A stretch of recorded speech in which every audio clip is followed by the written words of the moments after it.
Welcome, everyone, to tonight's Wednesday Night Live show. I am your host, John Truncali. My co-host tonight, Tim, Phillip, and all the way from summer, sunny Australia, Mr. Paul is joining us. Welcome back, Paul. Tonight's topics. What are tonight's topics? FDA denies markets of SMOK. We're going to say smoke, guys. It's smoke, It's not smoke. smoke. E-cigarettes products. FDA performs mathematical miracle. Yeah. Tim has a few CASAA calls of action to talk about, as well as some other vaping news. And the third topic, Bogan leaving Australia? Question mark? I don't know how to do that any other way. Like, question mark? Is that right, Tim? Is that how they would do it on TV? Well, I think he's already made the statement, so you can add a question mark if you'd like and make it a quandary, but I think the decision's already been made. Oh yes, we are back. Allie is having internet issues, and she's not. When she told me the story, I started laughing because I have 4 friends that have the same issue. Look, I'm not shitting on guys that lay cable or phone lines and stuff like that, but you have one job. You have one job. You know what your cable is, right, guys? I mean, You're looking at the cable. You know there isn't any other cables there. You know if you cut that cable or you pinch that cable or you do something to that cable, you're pretty much screwing thousands and thousands of people out of their internet and phone, right? I believe it's also known as a coaxial cable still to this day. And yes, if you cut that, the magic goes away. Magic's gone. Yeah, you should. I power cycle my modem router every day just because it's an OCD thing. If you were a tech guy, Phillip, and you knew that was a very important cable, how are you treating that cable? Like your sister, right? Let's just say the heaviest gauge, shortest length possible. Kind of like stereo audio cables. It's the same thing, but you have to understand. You have to be strange like I am to study and know these things, but nonetheless, my music sounds great and my internet is top notch. That's Allie's issue. Somebody on the outside messed up the cable and screwed up the internet for thousands and thousands of people in North Carolina. So she's trying to get herself on with us. Maybe she'll be able to jump in and join us. Let's do a hellos, Mr. Tim. How's your week going, buddy? Hey, yeah. So I don't know. I might have to restart my router here in a few minutes. It's acting up. So if I magically disappear and I come back, then it was by the power of Doug Henning and his magic that I disappeared and came back. Yeah, no, it's been I don't know, same old. I mean, nothing really new to kind of chant about. I did by the way, I did tell the story last week about how I found that ring. So we did make an appointment with the family and we went over and gave the ring back. And at first the door was answered by the youngest individual that lived in the house, not the owner of the ring. So we said, "Yeah, is your mom home?" Because we didn't know actually who was living in the house. And then the second person to the front door was the girl who was part of the losing of the ring. And then the mother showed up at the end. And so I opted to take the high road. And rather than lecture about pulling plants out of the ground and being like the rude, mean Chad of the HOA board, I decided to just basically give her the ring back first, but not without, just playing stupid. And we were like, "Hey, did you ever find the ring?" And she was like, "No, we never found the ring." And we were like, "Oh, that sucks." And then Michelle, my cohort in crime was like, well, what did the ring look like? You know, we were kind of like leading it on. Yeah. And she was doing a very rumbly fumbly. I think they're either Czechoslovakian, Russian, Ukrainian, Oh, very heavy accent. You know, at any rate. So I was like, yeah, well, you know, I'm that must have been a very traumatic experience. I mean, losing a ring like that. I'm like, but maybe I can brighten your day a little bit. And I pulled the ring out, and poor girl looked like she just left her body. I mean, it was like she just, you know, when they say you're standing beside yourself. I think I yeah. saw two of her at that moment in time. He saw her was, spirit ascend. Exactly. And I mean, she was just kind of frozen in time. And of course, you know, we told her how we found it and all that. So then the next morning, Saturday, I'm sitting there, you know, being my lazy weekend warrior self, and I'm watching TV, and the doorbell rings. And so I go to the front door, and it's the girl. And so she presented me with a box of Dunkin' Donuts Munchkins. So she gave me, nice. like, I had a big old full pack of Munchkins, and I said, look, I said, you didn't have to do that. I'm just really happy that you got your ring back. Really, that's what it's all about. And she said, well, I just have to tell you, she's like, the people I know and the places I come from, she said that nobody would have returned that ring. Nope. And I'm like, well, no, I wouldn't have thought about it any other way. I mean, it was your ring. You deserved it back. Oh, so she's from Jersey, huh? Yeah, exactly. Yeah. Jersey. That are the boroughs of New Sorry, York. Greg. I'm not sure which one. But so she got Jersey pawn shop, baby.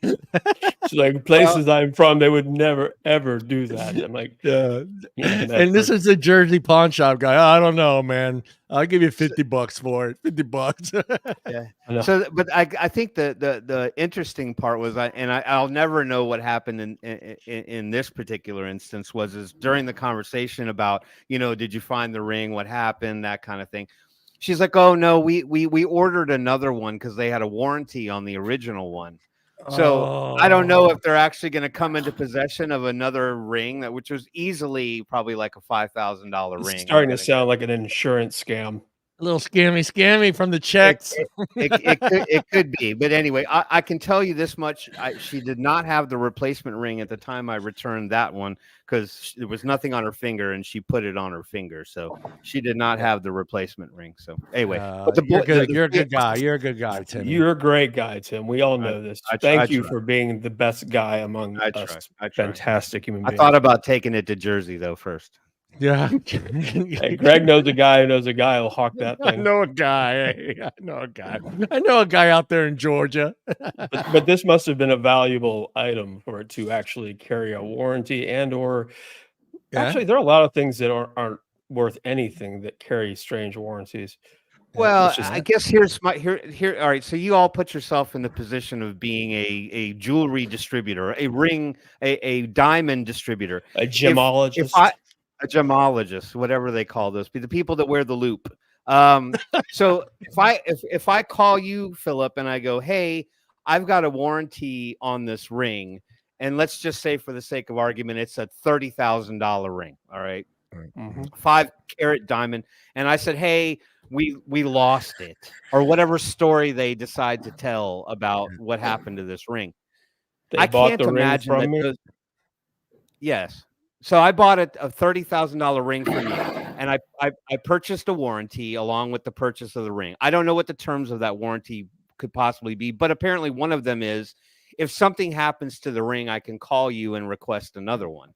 So I can't imagine that those companies scrutinize those claims very closely, because everyone would get a very expensive ring, say they lost it, and then have you send them a second one. So okay, let's Guy Ritchie this for 1 second. Let's just say that I'm Yossi in Antwerp, and you're coming to me with the $30,000 ring that I bought from you. Yeah, I bought from you, the one that's under warranty. I need you to honor that warranty. I said, Bubala, call Mutual of Omaha. We don't do that here. Exactly. Anyway. Philip, how's your week going, buddy? My week is outstanding. I had the opportunity to take the new ride out on the snow and ice, and everything that I had feared might not be performance oriented about the tires that came with the vehicle, I am shocked at the traction. Everything is good. That said, I was almost late for reasons having nothing to do with internet or even, I don't know why I'm going to bring this up. Let's just say that this was bleeding really badly about half hour ago. And as soon as we're done here, Deirdre's going to spray it down again with betadine and God knows what else. And I'm going to shriek like a little girl again. Again. Were you cutting some hot pastrami, Phillip? No. There are two very steep steps of stairs up. This is my condo. Deirdre and I mostly inhabit the other house down the street. But the truth of the matter is this place has extraordinary stairs that no burglar worth his salt would ever even try. But okay, so I get back from freewheeling out in the tundra, and let's just say I forget that it's now dark and everything's going to freeze over again, and there I am, whoops, and I don't fall. I should have just let myself fall for Pete's sake, but I didn't, and I saved myself with this hand, and this hand went flailing all over the place into the brick, and it's really much worse than it seems. It hurt like hell. But yeah, that is like me grown ass adult kind of problem. So just tell everybody you got into a really good bar fight. Just tell everybody you got in a really good bar fight. Someone said something about Deidre and you punched them in the face and you got a little, you caught his gold tooth. You caught his gold tooth on your knuckle. Johnny, I love you, but I'm 49 years old. And believe it or not, that take is not the glorious take it once for the bar fight. Yeah, that doesn't really get the round of applause that it did many years ago. But no, I'm very grateful to be here. It's really good to see everyone. I'm glad you're here, Paul. It's great to see you, Tim, John, as always. And we can only hope that Allison gets the bastard that cut her line. Yes. That guy should be fired and be rehired at a different industry. I'm not going to say it. I'm going to be good. Paul, Mr. Down Under. Yes. How's your week going, buddy? Still working away here. You working, man. Fishing rod maker. Lord, you have an extraordinary. I was going to say, what are you doing charters next week? Or do you have a boat? You're just going to take out 20, 30 people? No, that's my workload for this week. Right on. It's getting a little bit crazy, but so's the Australian government. We don't know what to think now. Yeah, we got lots to talk about that for sure. But how is your week going outside of that? Just shut that off. How's the week going? Having a cup of tea and just getting my work done. And not worrying about the rest of it. Looking magnificent as usual. Drinking? Are you drinking the King's tea? No King's tea. It's actually chai. Oh, okay. He probably owns that. Oh, fucking here we go. No. I'm just kidding. I love you, Paul. I miss you. You know that. I miss having you on the show. When I get a chance to, to give you a little. The King has nothing to do with my cup of tea, right? Not anymore, no. No, over my dead body. Bacon hams has got nothing to do with my cup of tea.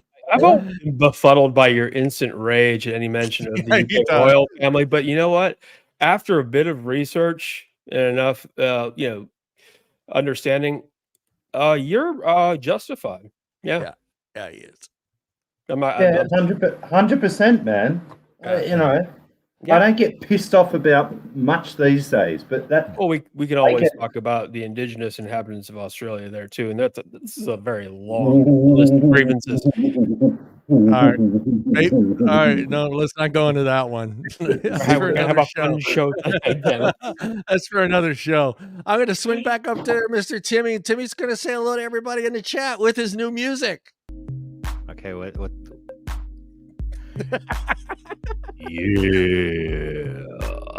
Shaft. Yay, everybody, and welcome to this week's edition of Slow Smooth Jazz here on the Wednesday Night Live show. we're glad to be back, and we're glad to see everybody else back too. Philip got so scared he had to disappear on that one. I'm sure I make everybody feel uncomfortable every once in a while, but that's my specialty. So, hey, let's just say hey to the people in the crowd. See who's here with us tonight. Our first contestant come out of the down under corner. It's the pirate James R in the house. Yes, what's up, Mr. James R? Great to see you, brother. How you been? Mr. Ade Tune is in the house. Addy Tooney, always good to see you, sir. How you been? And there she is, Peggy at E6 Source, coming in strong with the 3 pink hand waves. Everybody wave back. Good to see you, Peggy. How you been? That would be me next. We don't want to talk about that guy. That guy. We got Jason Vapes, the mech monster. I know. I just thought James told me that the mech is working out great for him. I think I need to get back in the mech game. I don't have any mechs on deck.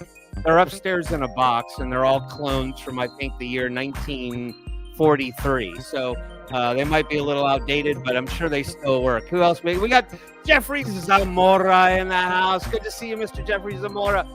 Wonderful to see you here, sir. We need you back on the show. We need you here, not getting carpal tunnel, but sitting on the panel with us there, brother. Good to see you. And who else we got down here? Hold on. I know I've seen some other people. We got Mallory Gates in here. I know Mallory's here. Mallory is here always. Great to see you, Miss Mallory. How you been? We got Michelle Elliott in the house. What's up, Michelle Elliott? Wait a minute. Is Janine here? Did Janine show up? Yes, she is. She's here. She's here. Okay, I'm scrolling slowly, so I was all the way down to the she's at the bottom. I swear I saw her type something at one point in time. We got Steve Tottenham. Good to see you, Mr. Steve. How you been, brother? Great to see you here on the show. We got 18 in the chat listening in. So what do you want to talk about, John? Back to you in the studio, sir. Don't forget Mr. Michael. Mike, did I miss Michael? Is Mike here? Hey, Michael. Glad you could make it. All the way at the bottom. Yeah, he's on. Okay. All right. Yeah, I guess I'm just not. I'm not scrolling fast. All the way at the bottom. I'm looking at the bottom. Thank you for. Michael Redfern. Showing up. Thank you. I should just know the names by heart. Michael Redfern. Good to see you, brother. How you been, man? Good job, Timmy. Good to see you, Mike. Do you like the new music? Does it get you into the flow, into the groove? I kind of feel like I'm listening to that segment of the radio show that I just dreaded, that it would come on and be like, oh God, I got to listen to this crap for like an hour before we get back to the rock and roll. I don't know. I felt like maybe I should start doing ASMR. That's kind of how I felt. I felt like Marilyn Chambers was about to chime in and let us know. Hey, I looked over at Paul, and Paul was grooving. Being the former DJ, Paul was grooving over there. So Paul's creating new lures over there. He doesn't know what we're talking about. he was grooving to the beat. Oh, well, we got a lot.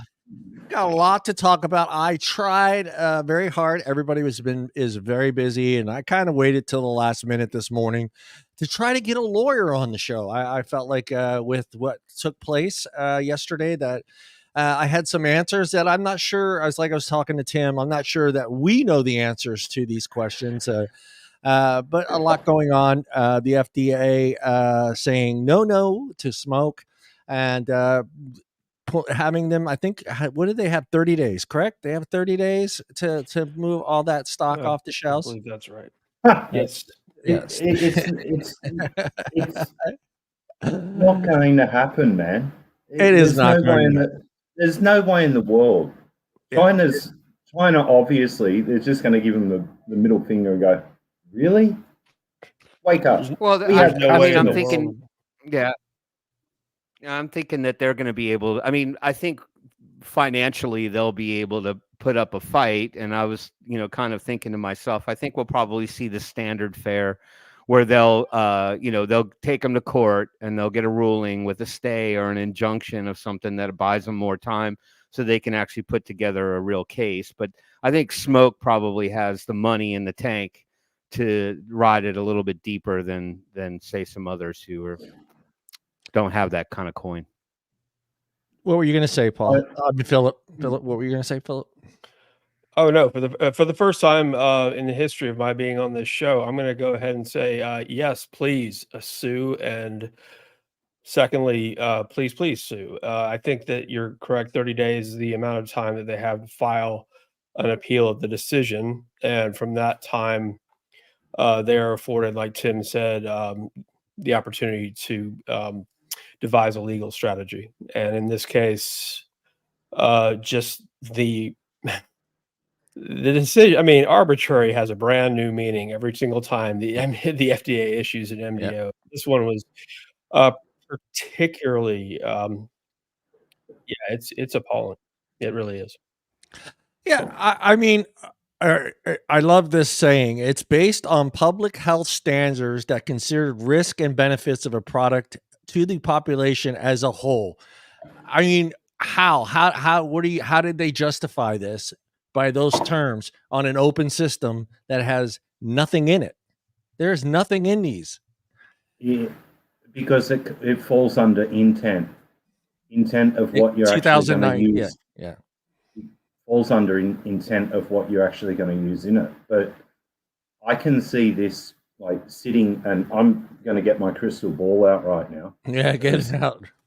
No, because I can see SMOK being backed up by Small, being backed up by SX Mini, being backed up by Geek Vape, and watch. They'll get together in the background in China and go, really? The FDA wants to come after us. Yeah. We combine our might as one, and we'll just walk in there with sledgehammers and go, really? I hope you're right. Yeah. Well, how far down the road do you think the rest of the boys are from this MDO coming their way? Vaporesso. Who else has got the open small pod system? I can't remember all the names right now, but Vaporesso. Well, I think S'more, Vaporesso, and if I'm not mistaken, I think Vaporesso / S'more are much larger than SMOK. I'm not sure, but I think they are. Yeah. Okay. Well, S'more's a $1 billion company now, so you know you're largest in the industry. I think they are, but then you have that's population or smokers. If you got all of the major players or the manufacturers in China to get together and put together a sledgehammer team, the FDA is just going to look at this and go, because it's also a restriction of trade when you look at it from that aspect as well. Free trade agreement. From what I understand that I read, one of the reasons that the FDA sent this MDO out to SMOK was the fact that they didn't describe the use of the product and what was going to go into the product.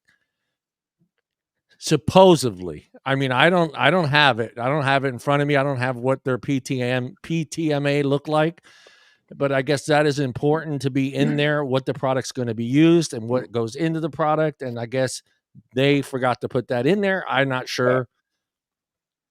To the effect that they didn't state specifically that only tobacco flavored e-liquids will go into this tank, will saturate this coil, will be used with this mod, which is absurd. But here's what's happening: technicalities and just little disclaimers popping up everywhere on your mod or your brand new 100-watt kit, whatever.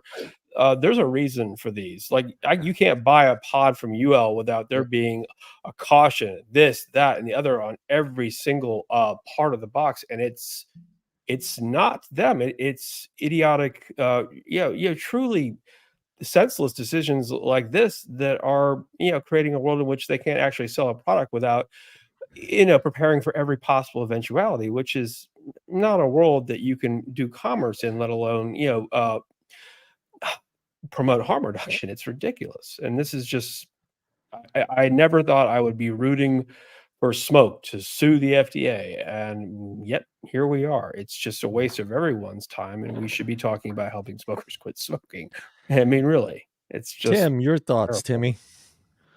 Well, I'm looking at basically an article from FDA.gov. And of course, they didn't actually state the reasoning.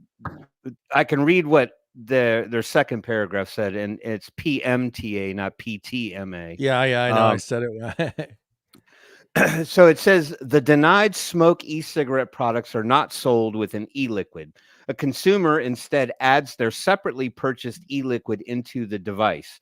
Therefore, these smoke products have the potential to be used with any e-liquid on the market and available to the consumer, which could include tobacco-flavored and non-tobacco flavored e-liquids. According to the 2023 National Youth Tobacco Survey, smoke was the 6th most commonly reported brand among current youth e-cigarette users, with 11.3 of middle and high school students reporting past 30-day use of smoke products. I take it we don't have the actual list of what was denied.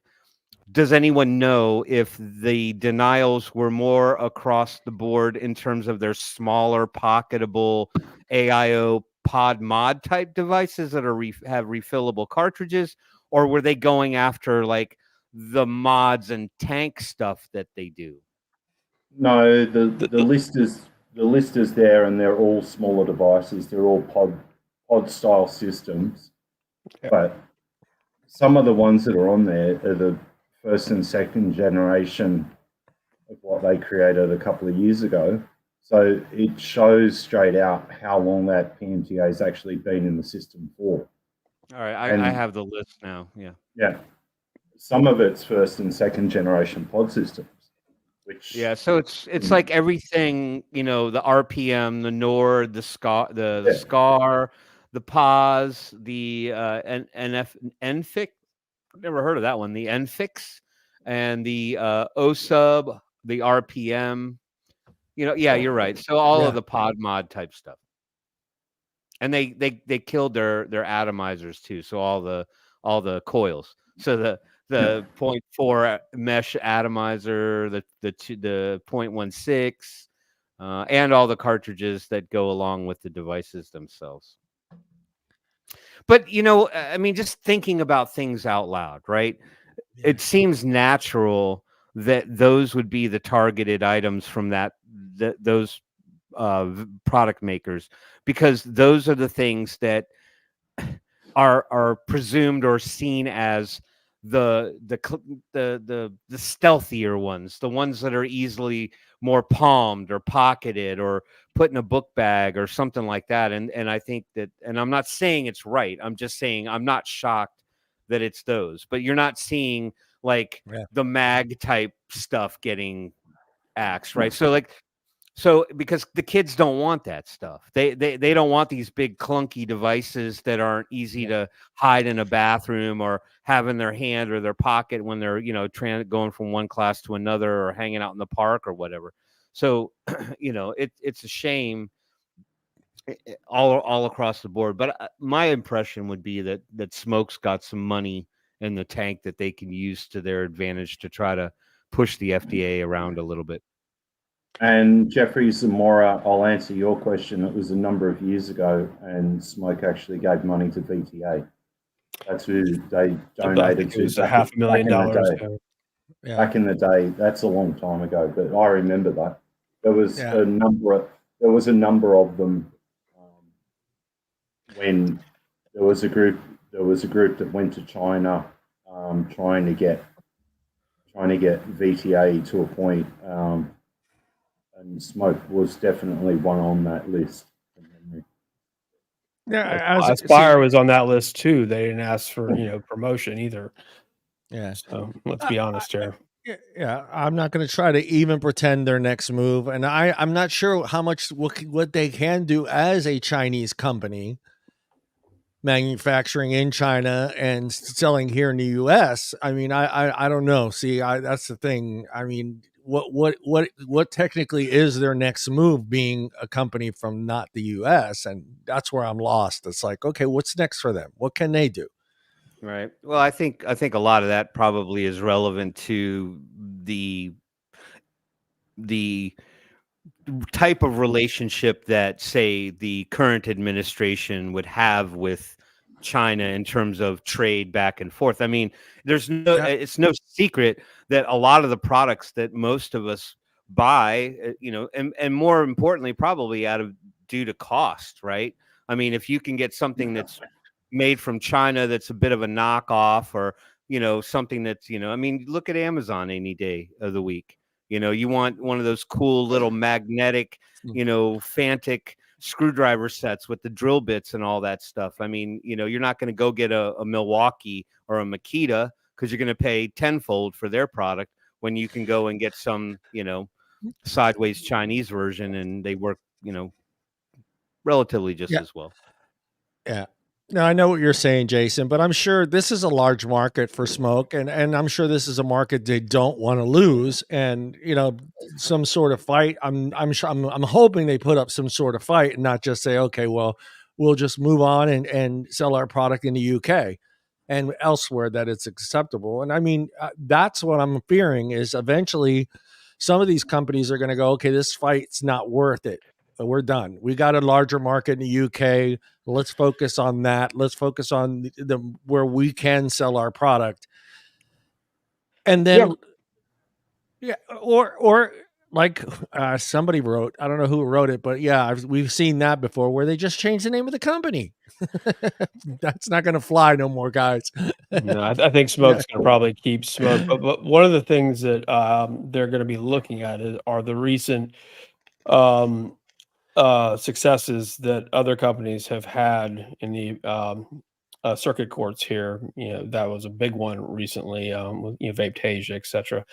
I think that would give them reason to want to fight this. I also think that the U.S., for better or for worse, is it's a representative market. What we tend to put out there in terms of publicity about vaping and harm reduction, the rest of the world it rubs off most of the time in case of vaping, to my chagrin. But I think that SMOK has enough of a reason to want to at the very least give this some pushback, because the U.S. market really is less about how much money they would lose by exiting. It's what it would look like and what it means for them to perhaps prevail, even if for a short time, on this one particular MDO. And by the way, those big, the big mods that we all love so much, we are indeed. I've come to understand that. I'm. Let's just say these are all products that people who are my age and older who are still smoking would be using to quit, which is particularly upsetting to me. And that's another reason that we should absolutely care about this, because these are the open systems that are available everywhere and most appealing to those first-time vapors I would like to stop smoking. Right. And like their stuff or hate their stuff, it's available, and these are the entry level, small, what do you want to call it? Mouth to lung vaping devices. And it's appalling the way that the FDA framed this in order to just make it look like, 12% of all middle and high school students are using smoke products. What an absurd thing. And I mean, there's always so much you can do to assume ignorance. On this point, I have to say, they're not looking very genuine at this point. The FDA is not, because these are the people that we entrust with public health and regulatory decisions in this country. You're going to miss that many decibels, really? 172 kids said smoke out of like 22,000, something like that. It's not exactly. Those numbers don't work out. Anyway, Saki, it's really good too. Alan, you're correct, because I saw that and I said, well, why didn't they go after number one? Why 6? You know what I mean? That's the first thing. Maybe that's just me, but like when I read that, I said, nobody goes after number 6. Who goes after number 6? You go after number 1, right? I mean, if you really want to, if you want to make a point, you go after number 1. Go ahead, Tim. Well, I was going to say maybe they're testing the waters to see how far they can. I mean, Juul's a different story, right? I think in a lot of ways the government has Juul in their back pocket. Despite the fact that, they were once, part of Big Tobacco, and Altria had a hand in it, and they had their ties to Big Tobacco, and everybody knows that they've got unlimited funds to fight with. But maybe they're testing the waters, and they're like, I mean, Juul's kind of been able to kind of flounder and kind of stay in the mix a little bit, but let's test the waters with one of the big ones, not the biggest ones. Let's just see how much of a pushback we can get to see how easy it will be to tie somebody else up or take down the bigger ones and just knock them down like bowling pins. Well, we've all been in vape shops, and I have been going to vape shops since day one. And what is the one company that you see in every single entire vape shop? Smoke. And I think that's what they've noticed.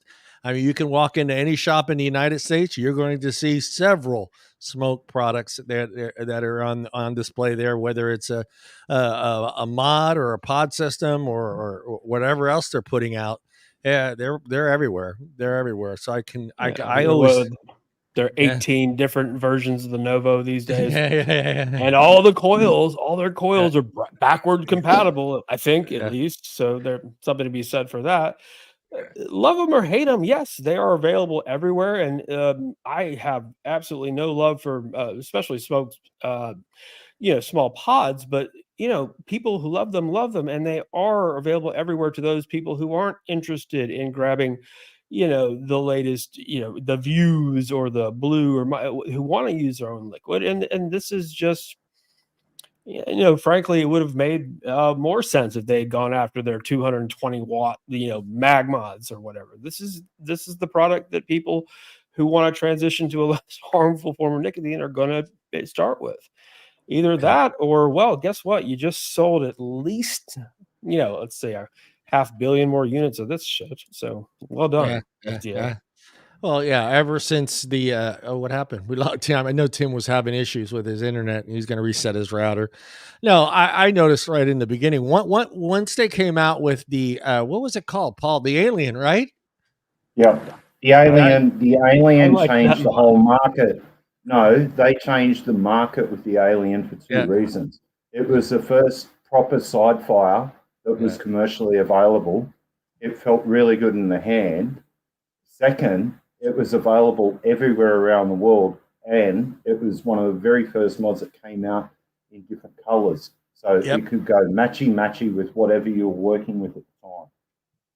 They were smart. It was extremely small. It had a proper voltage, soft, medium, normal, and high, instead of some kind of idiotic wattage preheat. Because if your mod is already slow on the watts, preheating the wattage isn't actually going to do anything to help you out. It needs to be a volt boost.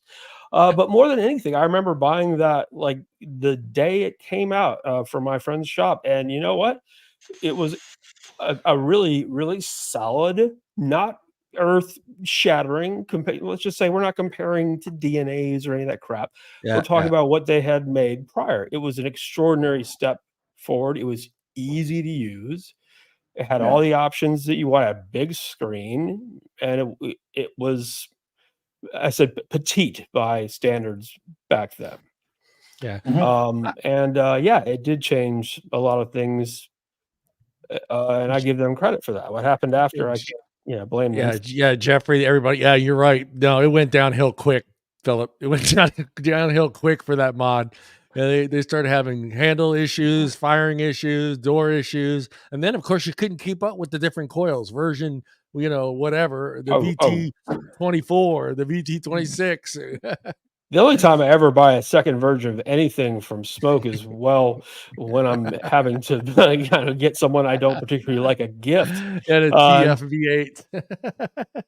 I don't even know what number they're up to now. I know they're up to they surpassed 18 a while ago. Those are the worst fucking tanks. That line of tanks is an abomination. They're terrible.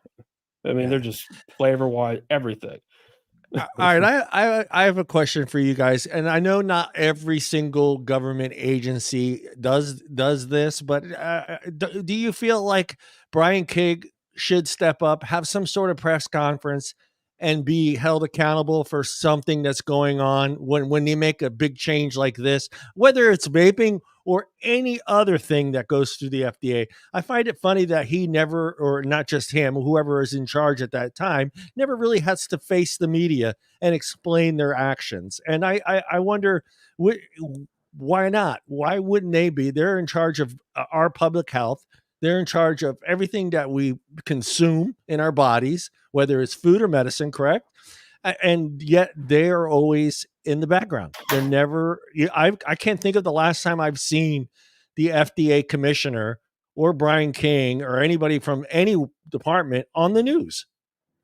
Well, they're all following the party line for a start, and second, you put them out into the public eye, it shows how stupid they really are and what they've done. Okay? When it's exactly the same here. When we've asked for interviews or for explanations by the different agencies or put them out into the public eye, they won't do it.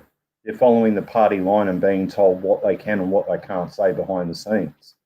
Yeah. They're just following the line.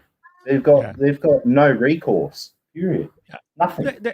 I still think they're, even when we have something drastic like the lettuce thing, when they had the issues with the E. coli with lettuce, where's the FDA guy? No FDA guy. It's just blurred out there in the news. Do you remember ever seeing anybody from that agency actually stepping in front of a camera on a news channel?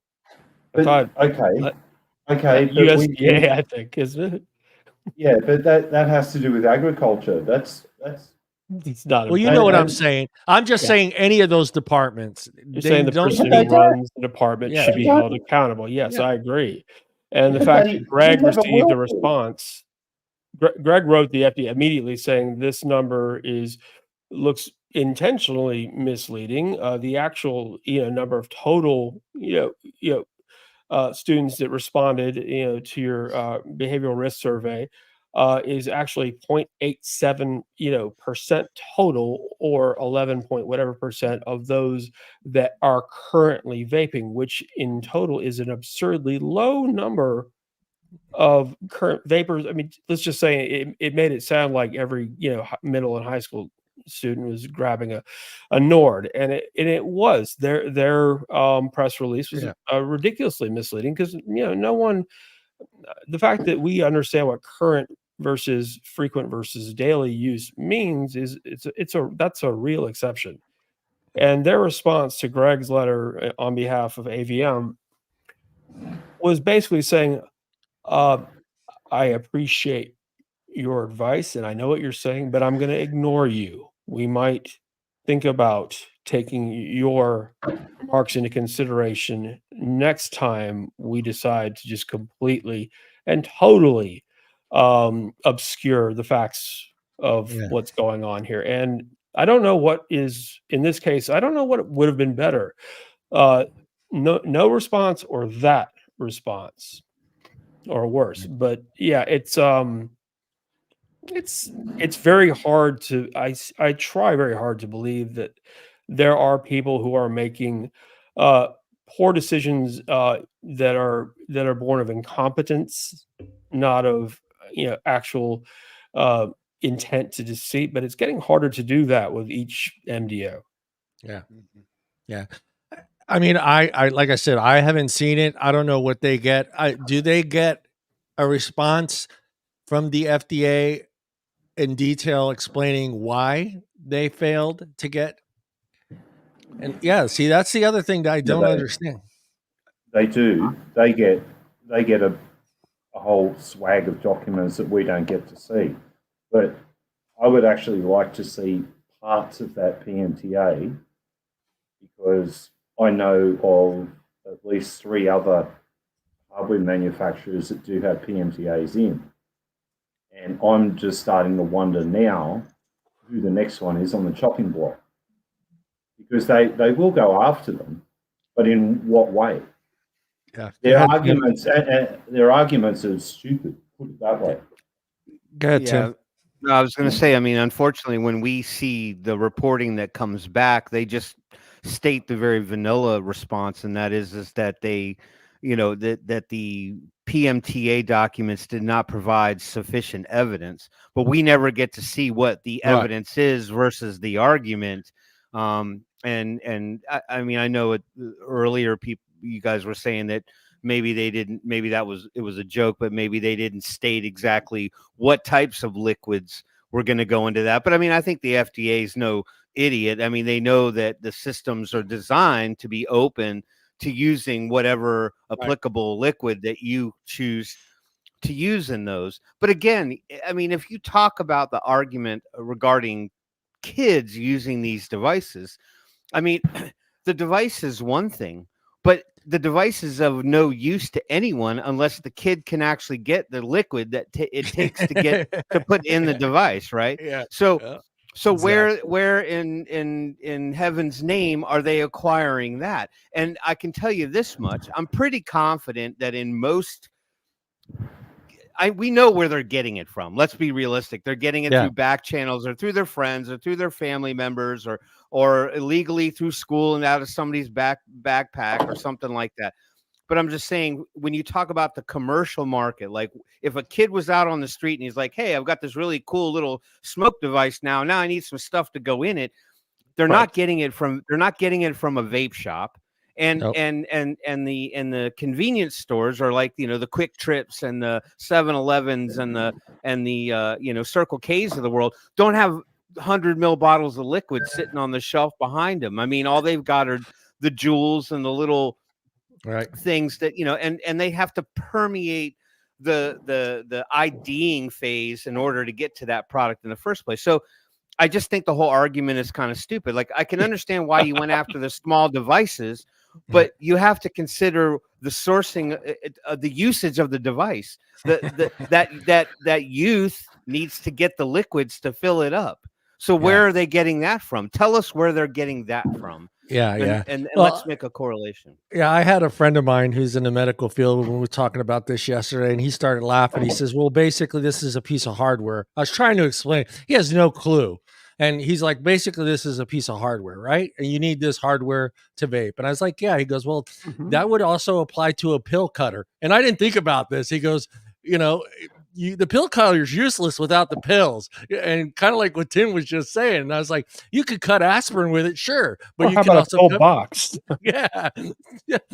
So, pill timer. These are all, yes, they should have behind the counter at your pharmacy. Tim, you make a really good point. And these are all products that these are marketed and made for first time vapors. I would like to make that transition to vaping. And what they're doing is actually banning the product that kids are actually going to have the hardest time acquiring and being able to use, by virtue of the fact that that require several different steps. That, let's just say, kids are not dumb, but they are also lazy as hell. And for all those different reasons, a great many adults have flocked, to one-use disposables. Let's just say, the more age-restricted products you're gonna have to buy at once in order for this product, which is likely better than, depending on what e-liquid you're old enough to buy, you put in it. It's a step in the right direction. It's more cost effective, than pre-filled pod systems in the long term.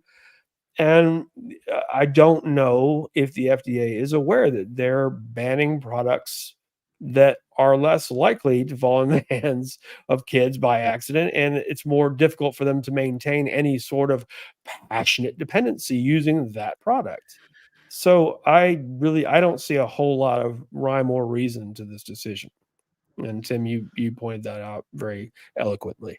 Yeah, but I mean, it just frustrates the living crap out of me, because I mean, these are really sort of the devices that really kind of, in my mind's eye, the vast majority of vapors, the us's, the people that are in the chat, the people that watch the show, the people that are on X, the people that are really standing up from the adult perspective and fighting for the industry.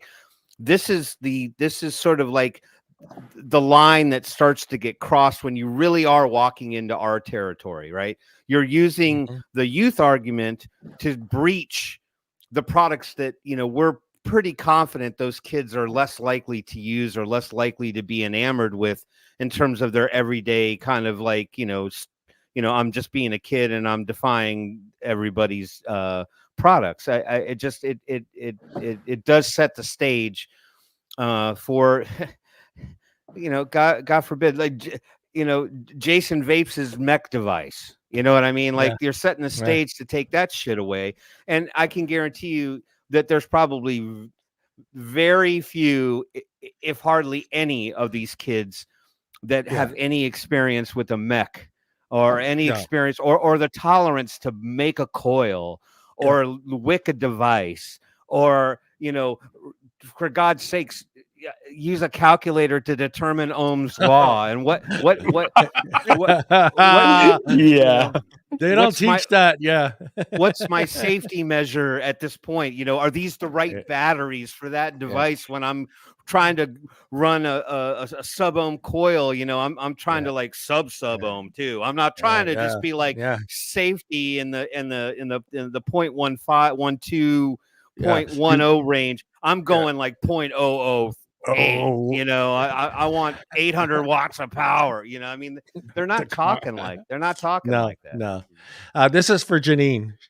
There you go, Janine. I got your bottle tequila for you. She said she had no tequila. Oh, is that what is that? I know that bottle. I know that. I know that tequila.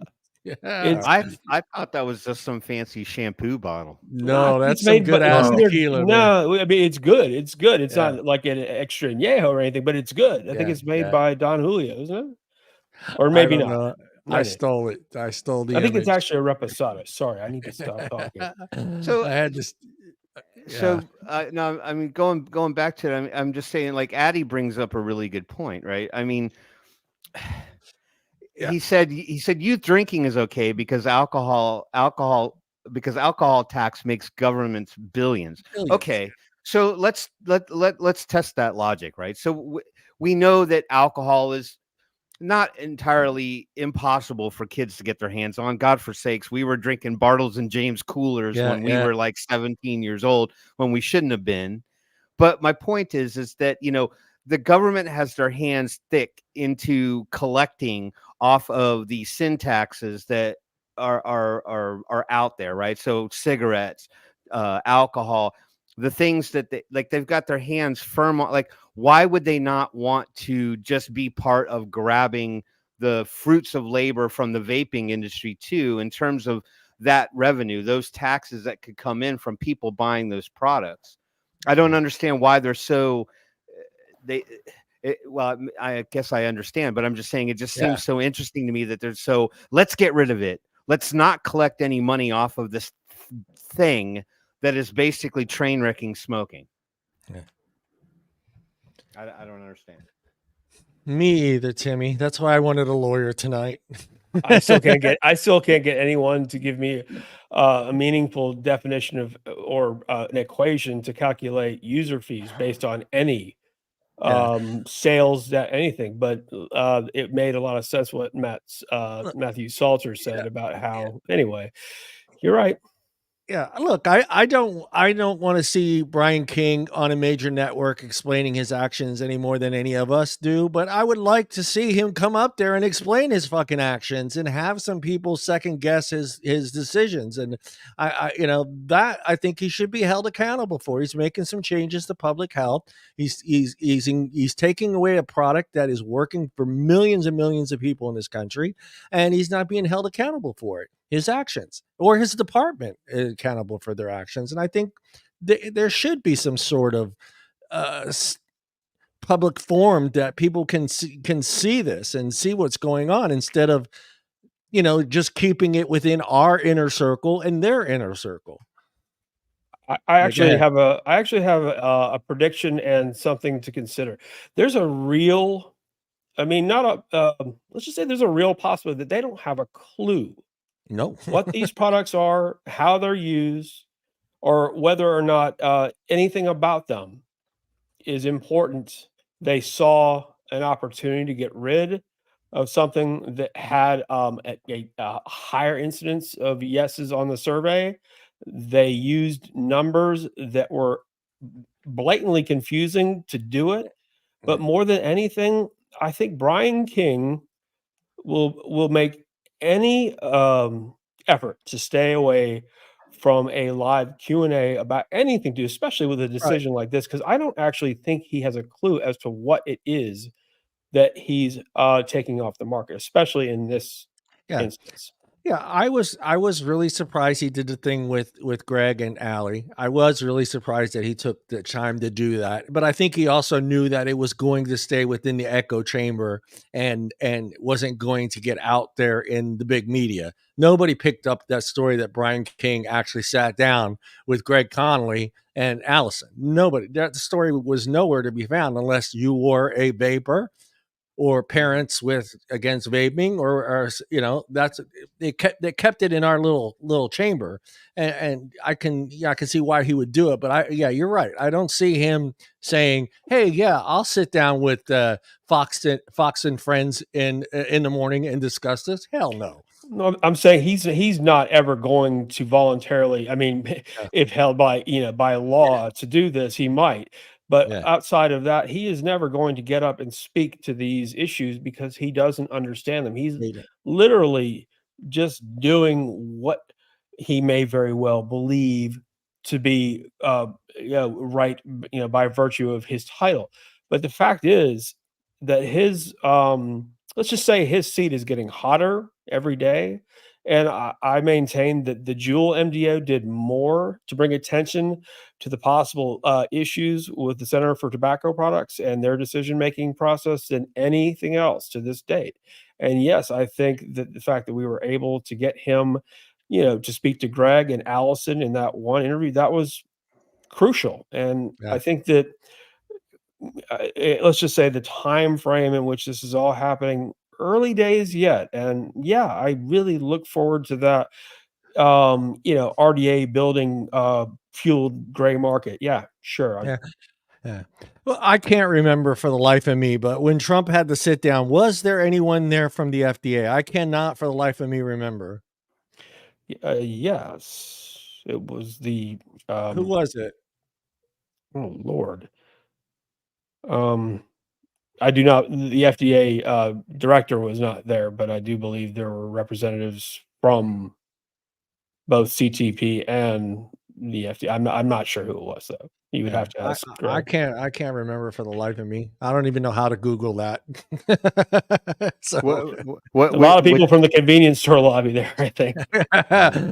Who was actually in that sit down? And I for the life of me, I can't remember ever seeing FDA anywhere in there. Maybe there was some low level representative there that was going to be there to sit down and take a beating from Trump. It's possible that Trump didn't invite them. He didn't think it was relevant. Well, it was kind of important for them to be there. I mean, I hope for more sit downs in the. I do too. I really do. Because if we could all sit down at a table and get everyone's take on this and perhaps speak reasonably about, the public health, the gains, the things that we stand to do together when we can come up with a reasonable way to offer these products to people who are getting older and smoking the same amount. It's not the kids who are really, fooled by any of this nonsense. It's the person who's 55 and 60 years old who's smoking a pack a day of Merits. It's really just that sad. And I really hope that we do break out of our, like you said, our bubble. And I think that every day when, the more the FDA takes for granted that, well, we are not aware of, how to, the difference between, I don't know, what, 7% of, 11% of 22,000 and 7% of 11.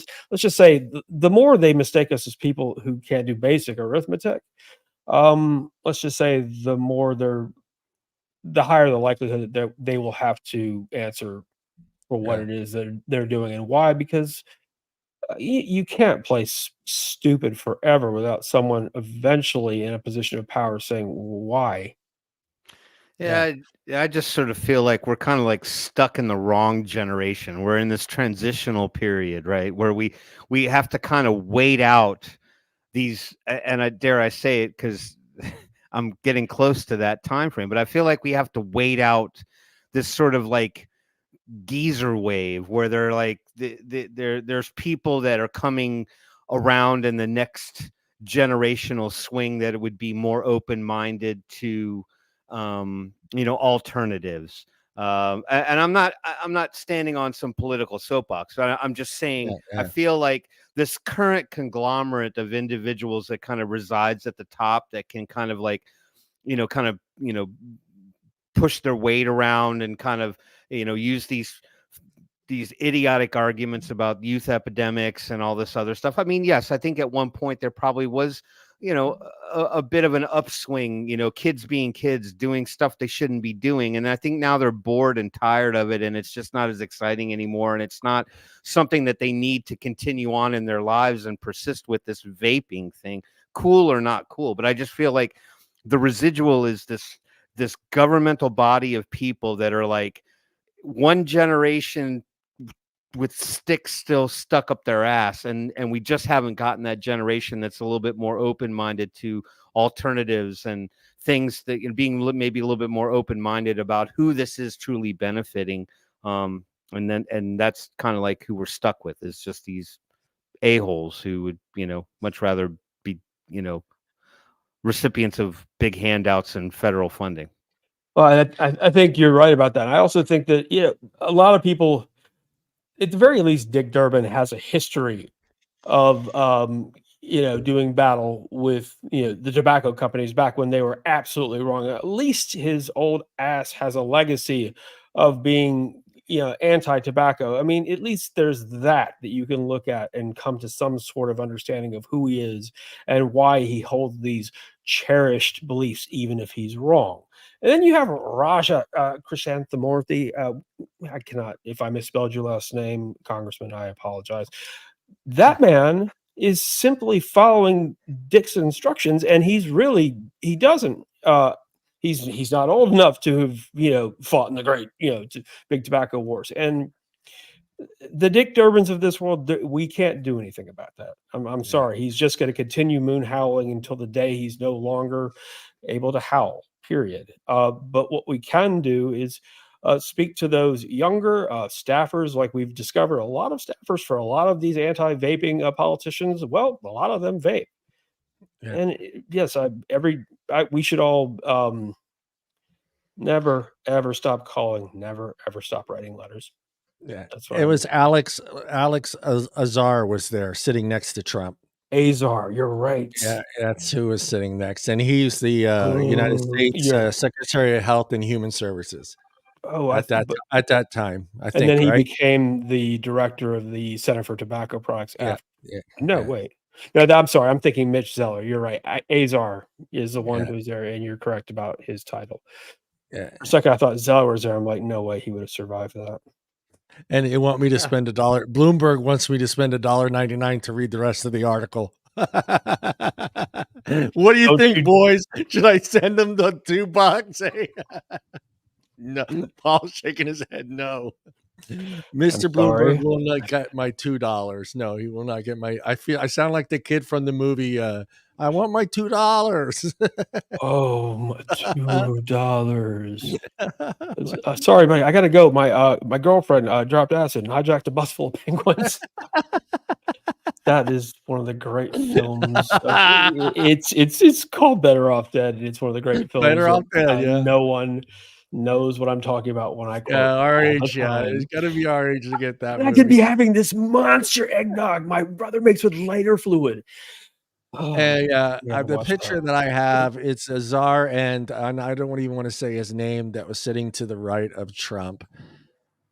Don't what? I'm not going to say his name because I don't feel like saying his name. I will put the picture up. How's that? You guys can say his name because I just don't like the guy. Windows, where is it? Right there, and share. Can you name that guy to the right of Trump? Anybody? It looks like Paulie. I know. I'm waiting for the picture. It's up. Tim, is your internet that slow, dude? Well, that looks like Paulie from. Think Big Love. No, not. I think okay. He's a Democrat. No, he's not. He's likely. He's the most democratically inclined Republican who also happens to be the most vehement. He despises everything having to do with tobacco and tobacco harm reduction. Yeah, I'm not going to say that's Mittens. That's Mittens. It's Romney, for God's sake. Romney. Yeah, Romney. we call him Mittens. Yeah, because he's got his hand in it. Yeah, because he's got his hand in everything. Mittens. Yeah. Grubby little prick.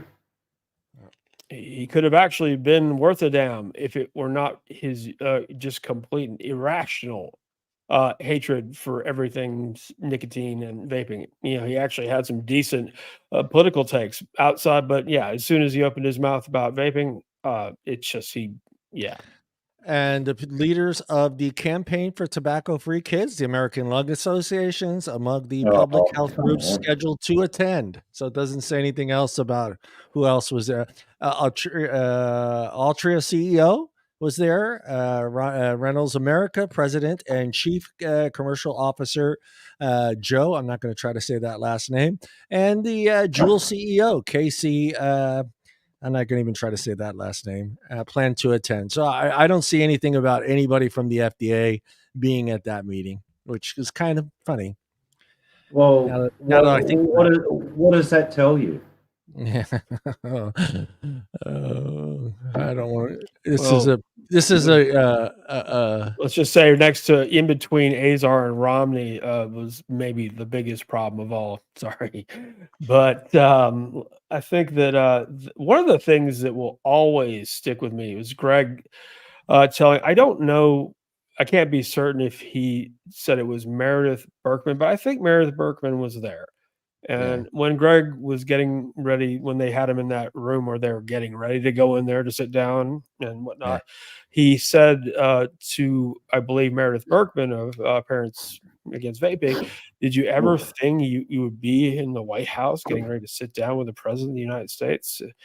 And her response of, yes, absolutely, I did. And that's, that says a great deal about who your biggest fans are. Yeah. Oh, it's who backdoors the donations to whoever else.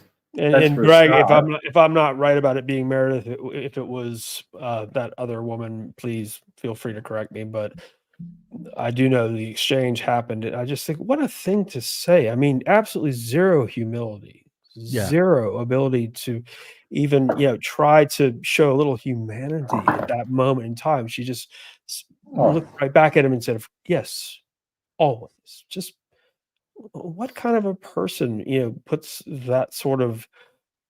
Let's just say that that has always stuck with me as being indicative of a lot of different things about the anti-orgs. Yeah. No, her earpiece was saying, "I was born to be here. I was born to be here." Seriously, that's their fucking mindset. I'm sorry, I'm going to be all. Are you making a reference to that 1A ambush email that she sent in? Yeah, that was fun. Let's just say she's not going back on the doctors anytime soon. Thank you, Michael Siegel, Dr. Michael Siegel. Hey, all right, guys. I am going to do my best to do Ali's segment, so bear with me, guys. Here, let me say no thank you to the Today Show website. No thank you. I don't want your cookies. Keep your cookies, even though they might be pretty good. There might be good cookies over there at the Today Show. You never know. Well, all right, hold on. Hash cookies at the Today Show. Hash cookies, dude. Hey, I just want people to stop putting. All right, I might piss off some people here. Stop putting walnuts in my chocolate chip cookies. God damn it! That's all I'm saying. Poorly walnuts. Who would do such a thing? I don't know. All right, here we go. Here we go, boys.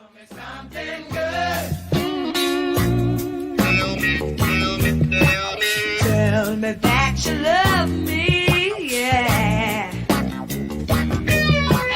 Tell me something good.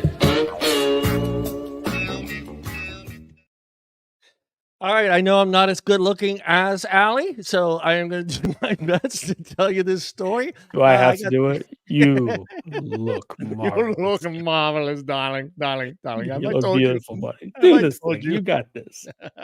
Animal shelter celebrates after all pets adopted for the first time in 50 years. That is crazy. Every single pet that they had in this shelter was all adopted, which is crazy to think that could happen nowadays. And I don't know what happened. Maybe they put something out there. But it says no barkings, no meows coming from the Pennsylvania Animal Shelter during this holiday weekend, thanks to what is called a true miracle.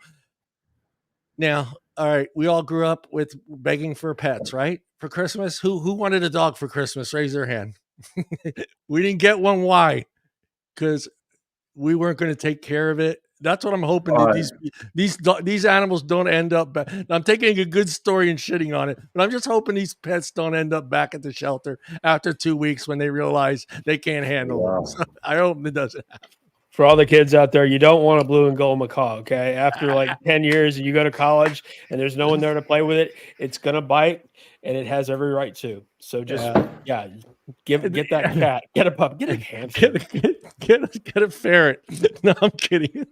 Actually, ferrets are smart. Ferrets require a lot of care, a lot of patience. Yeah.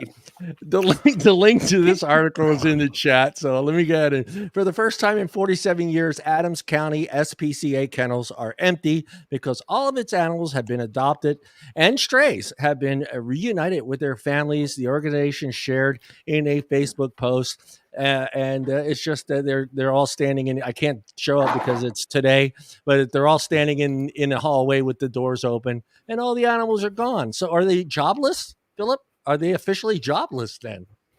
Should they go home? Are you saying the volunteers at the Humane Society are now jobless? It's pretty hard to, get rid of people who are, donating their time. Most of the people that I know, including myself, thank you very much, who volunteer at the Humane Society and animal shelters, do it on their own time and for no money. I think it's a wonderful story, and anybody and everyone who has time to spend maybe a couple hours, even a month, a week, whatever. Just helping clean out cages or groom dogs or make awareness that you should do it, because it's a good experience too. It is a good experience. I had to do that only because I got in trouble and I went to juvenile hall, and that was my punishment. So, but I still thought it was a punishment. Great, really? Yeah. The shelter. And the campus where it's a college campus, junior college campus where juvenile hall is. And they also have what I don't know, this Future Farmers of America. You know what that is, right? Yes. I'm sure a lot of them have and I had to go clean horse stables. Yeah, that was not fun. Yeah, I got Did you learn any? Did you learn any valuable lessons shoveling horse shit? I learned that number one, the most important thing I learned is do not stand behind a horse. That was the first thing I was told. Do not stand behind a horse unless you want to spend the night. Talking Paul's language now. And when they go one or two, get the hell out of the way. That's what I was told. Get out of the way. Hell back, man. all I learned from my experience, cleaning the horse stables was just don't ever say "fuck it, Camp Mac" ever again. Yeah, that's what I had to do. But being around horses, everyone should spend a day at least in the horse stable. You'll learn some valuable lessons, or you'll never come out again. Period. The kennel was nearly full 2 weeks ago, but now there are no dogs remaining, and there's only one cat left. There's only one cat left, guys. So it was a stray, according to the animal shelter. So I'm sure someone's going to eventually come get the cat. So. Well, go ahead, Tim. I was going to say, you know what? Go ahead. Well, no, not really, because it's a long story. I won't get into it. Yeah. I would say, well done to the shelter workers and promoting the shelter. But I think this also says something tremendous about the community. and that is that that they. I mean, shelters are full most of the time. It's a revolving door. I mean, they adopt some out, and then there's some that they just have a really tough time adopting out. But I think it says something for the greater society that people are actually empathetic to the idea of when they want an animal that they're electing to adopt before they shop. And I'm not saying you're wrong for wanting a puppy. I ended up with these two as little tiny little chew everything and shit and piss in the house and yell and scream and yelping and screaming from their puppy pens. Just trying to adapt them to life here. I chose that path, although my moxie was they're my dogs, they're staying around, but what I'm saying is that a lot of people, they go and they get these puppies and then they can't handle it. Nobody wants to take care of it. It's just too much. They're working all the time. They don't have the time for the animal. And then they need to be rehomed or consequently end up in shelters because people can't do that. So that's a wonderful thing to see the community actually utilize the shelter to provide homes for these animals. Yeah. It says we had all of them spaded and neutered and vaccinated and tested for heartworms and thick bone illness, which I have no idea what the hell that is, while also processing a lot of adoption applications. So the staff worked really hard. It was pretty cool. It was quite a feat. It says the Adams County SPCA adopted out 94 animals and returned 26 strays to their owners since November 1st. And not one of them have been returned. Look, that was the ending part of the article. None of them have been returned. So, yeah, that's pretty good. That's actually a big deal. Yeah, that's a big deal. So if you want to read this article without us joking about it, the link's in there. You guys can go ahead. I did my best, Allie. I did my best. You know what? Well done. Great story. When Allie's not here, we're going to rotate this segment. So you guys are all going to get a shot at this Tell Me Something Good segment. When I've done it now. I know Philip's got to do it next. Phil, I got us a guess for next week. Okay, I'll do it. Just give me something I can get into, like Humane Society animals. I can get into. My mom has two long-haired dachshunds, mini dachshunds, just like you. But when I was a kid, if we went and bought from a breeder, the rule was we also had to get a stray at the Humane Society. That was the rule. If you wanted, that shepherd, you had to go get a mutt from the Humane Society, and it worked out beautifully because you got these glorious purebred dogs, and his best friend, the mutt, we don't even know what it is, but it's much smarter than the rest of them. But no. And what ends up happening is the mutt's the one that listens to you and doesn't poop in the house and goes outside and doesn't take off when the leash is off. For a while we thought the mutt was setting traps for the Airedale. We thought it's trying to kill it, and it's just dumb enough to go ahead and fall through that that pledge. But I think it's a wonderful story, and I think we should do more stories just like that. Well, when next time Allie is missing, I will find you a good story, and you will do the Tell Me Something Good segment. Let's jump into, I'm going to say it again, Bogan leaving Australia? ? We're going to go to Paul on this one first. Because Paul's, he's there. He's right by the source. Yeah. Well, as a lot of people have been reading on Twitter and a lot of other social media, the Australian government decided what we thought was going to be a little bit different process. We thought that it had to go through government, but little did we know that behind closed doors, they'd been changing the rules here with the TGA, or the Therapeutic Goods Administration, and also within customs. They decided to start working on this, or rolling out different sections of what's been happening back in October, November of last year. What's happened with Sam is effectively March 1, all hardware imports, regardless of what they are now banned from importation. So he won't be able to get his hands on samples. He won't be able to get his hands on prototypes to work with. That's the start of it. And for everyone else, regardless, even if you have a prescription after March 1st, you're not going to be able to import hardware or liquids. And the fines have gone up yet again. We thought it was bad before. So now they've jacked the fines up to 313,000, plus you add GST to that. So you're looking at 326,000 for importation of hardware or liquids for that matter. Then the prescription model come to New Year's Eve, where you could actually get something back from Medicare for going and seeing a doctor for the prescription. They also removed that. Then yesterday, the TGA revoked the right for pharmacies in Australia to actually advertise that they do carry nicotine vaping products. So you actually now have to call around on a wild goose chase looking for your prescription vape. Now, we've been seeing photos appearing here in Australia of this Nicovape product that, like Steve Douglas, the owner of Victory Vape in Victoria, customers went there, paid over $200 for this, $5 vape, then went straight to his shop. This tastes like arse. Can you help me out here? I seriously need something better. This isn't going to satisfy what we want to do.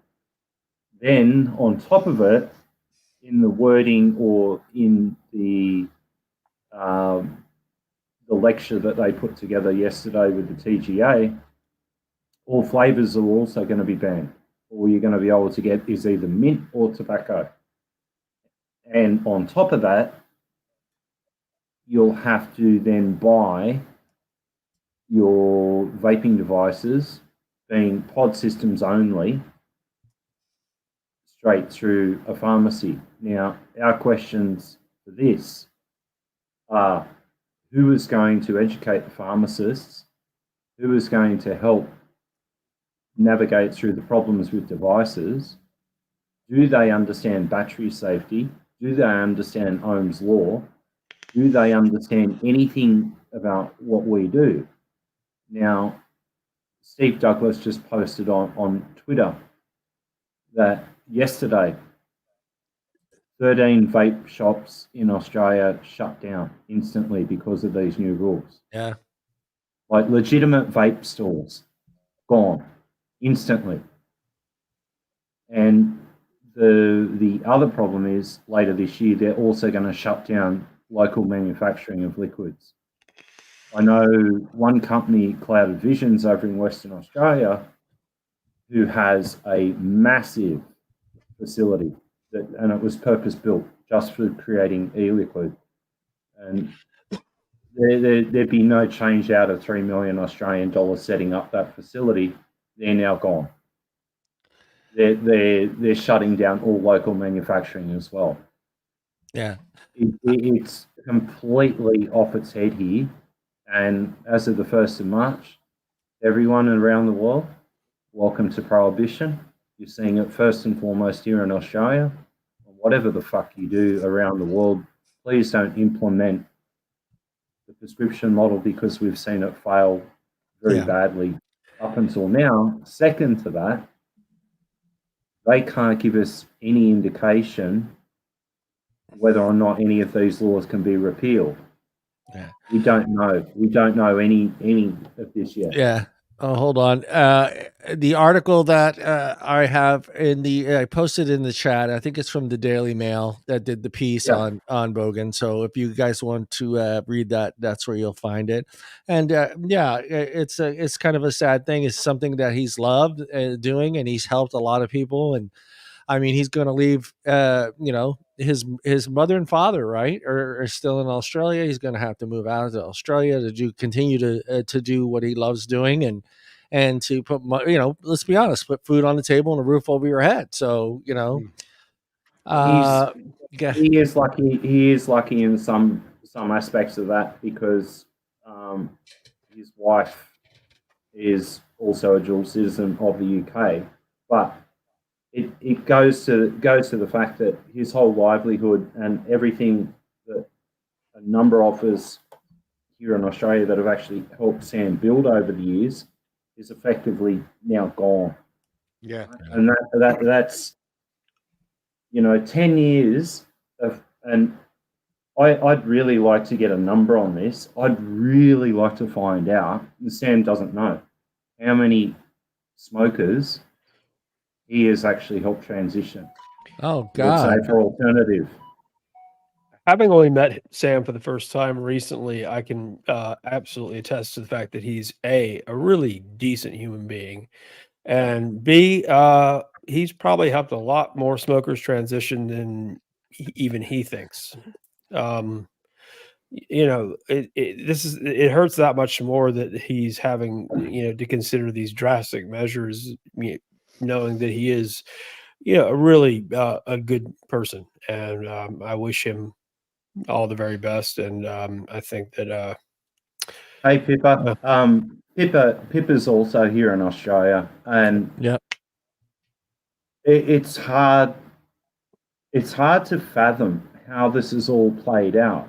And their magical little consulting panel consists of every single ant that we've got here that all need to be crushed like bugs for a start, right? That's where I'll start with that one.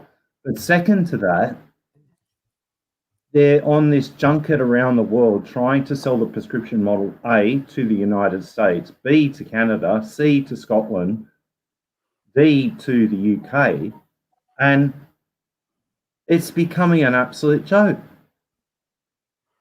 And I've said this before, Australia is the petri dish for testing anything stupid and what they can get away with. Right. you don't really think anybody in the rest of the world is going to buy what they're selling, given that it hasn't been proven to do anything but not work. I think the rest of the world. You'd be surprised. You'd be surprised. I think most countries are sitting back, waiting to see what's going to happen here, and they're going to see a shit show, and they're going to say, "Okay, that's not going to work. Let's not do that." A few too many gangland illicit tobacco wars going on in Australia to really, be able to sell it to anybody just yet. And that's the other thing that Butler has sidestepped in any of the conversations, including what the media has asked him. They've said straight out, what about what's going on in Victoria, Queensland, and other states with the tobacco wars, as they're now called here?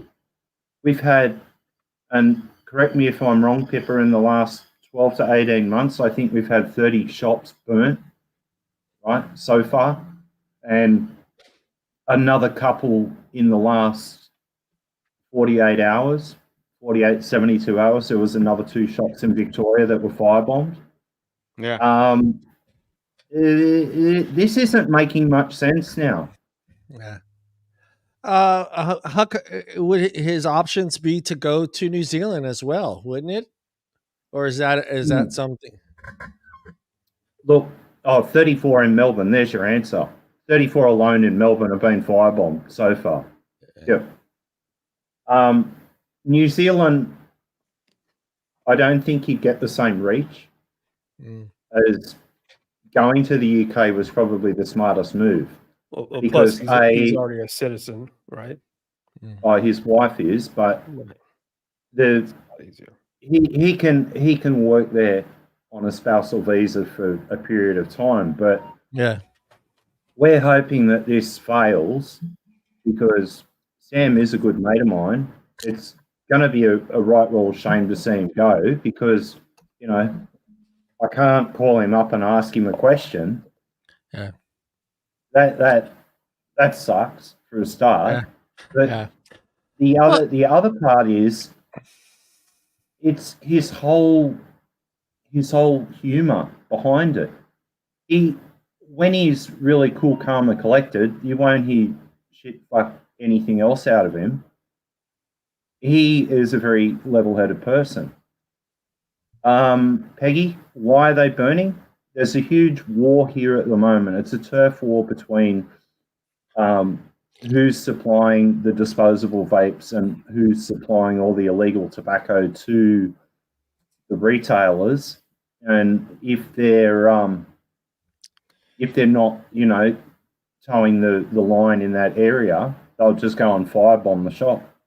That's what it's all about. I mean, Dimitri did the same thing. His reasons for leaving the U.S. were to get away from what was going on here and going back over to Greece and running his shops and having less issue with the government there in Greece and not having to deal with the problems he was having here, even though he was, you know, in Tennessee where things were pretty much okay.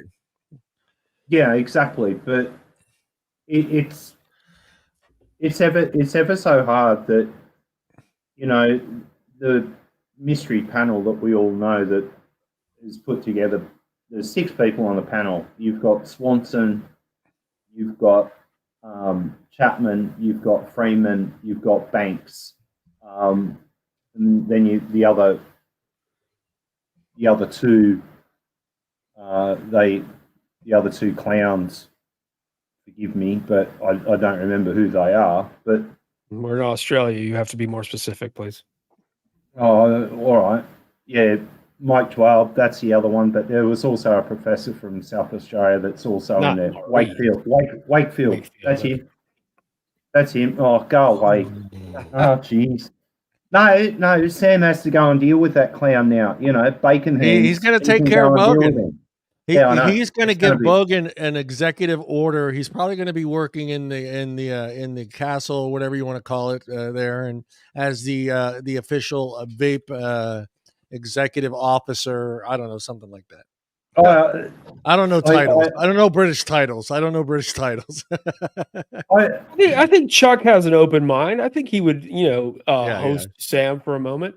Yeah. Sam, like you said, Sam has a very, very soft-spoken, level-headed manner about him. You know, his show is, funny and, a lot of it's for laughs, but he's a very thoughtful, intelligent human being. And let's just say he can change a lot of minds any which way he wants. And I wish him all the best. I think Australia has done horrendous things to people who smoke and to people who vape. And I forgive nothing. And I wish, Sam the very best, whether it be in Australia, the UK, or Birmingham, Alabama. Come here, buddy. I got you all set.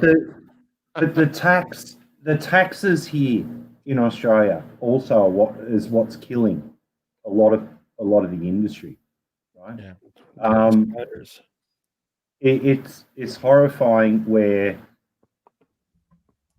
you see X amount of money being thrown around. No one seems to know where it's coming from, and no one's accountable. Yeah. Well, no one's willing to talk where they're getting their money from. Put it that way. Everyone messing around. Addy Tuna, you're right. There you go. That would be absolutely hilarious. Well, he would have to go through Charles first. Yeah, but the knighting of Bogan would be absolutely hilarious. You'll have to go through Sir Charles, Charles here in the U.S. No, I'm kidding. All right, man, I can head up the campaign in Dixie. We got this, man. Yeah. No problem. We wish Sam all the luck in the world. Hopefully, we can get him on the show and talk a little bit more about it. I don't want to speculate, and that's kind of why I didn't want to kind of jump into this topic too much, because we don't really know what's going on, and there may be some changes. So I don't want to speculate on his future, because you're talking about a man's family and his wife and kids, and it's a big trend. So I don't want to get into all that. So we'll have Sam on, and he will go into more detail on the situation, what's going on with him. We need to jump into news and advocacy with Mr. Tim Swift there, but I have to find his little, I hate saying it, his thingy. Here you go.